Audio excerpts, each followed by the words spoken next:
Welcome back to my daily report market analysis videos with me, Richard, market analyst at Hantec, on Monday the 20th of April, looking at cable, which is a really interesting chart. It's sort of consolidating at the moment, nothing too significant in terms of direction. We had those two negative candles Wednesday, Thursday last week, which broke this uptrend and then threatened to turn the market more corrective. A decent response from the bulls on Friday maintained the support that was that had been building up around the 24 figure mark, just above that, 24.05. Actually, basically 2 days in a row is the basis of support. And again today, that measure of support is holding. And you see here on the hourly chart, those two levels there. But I would say that 24.85 was an old breakout level of the consolidation, broke out above that was that the 12th of April. And then moved on and started to see the market correcting back, looking to use that as a basis of support. That support then broke, and it started to turn more into a resistance area now. So 24.85 to 25.20 in the past 2 days really has been resistance or band of overhead supply, you could argue. You do have these moving averages on the hourly just now starting to bend over.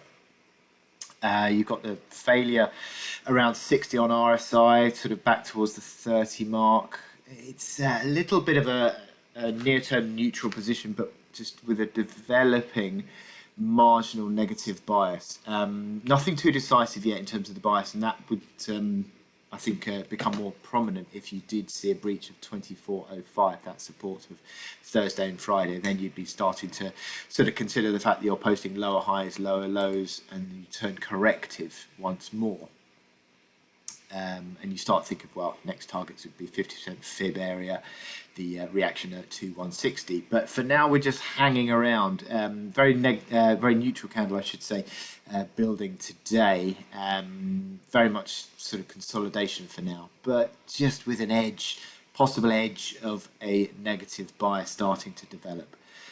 Nothing too significant yet, and we sort of still wait to see how this one plays out, because you could equally see a breakout above 25.20, which, if done on a closing basis, would then sort of start to see you at sort of 2-3 day highs, and then starting to build the momentum positively again. So you're sort of in this middle ground between 24.05, 25.20, just hanging around for the next catalyst. So with that in mind, I wish you good luck in your trading today. Click here to subscribe to our analysis videos. Go to our website, sign up for our webinars.